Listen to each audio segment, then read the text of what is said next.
تا د خپل ورور څخه غداري وکړه، په شنو نوټونو دې تادي وکړه مبارک زیبه.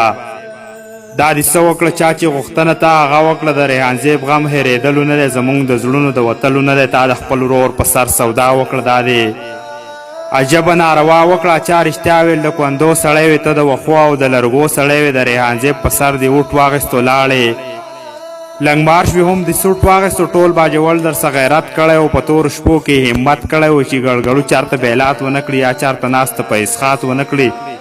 ټول باجوړ نه دې جامې وویستې، د عزتمندو دې کپړې وویستې.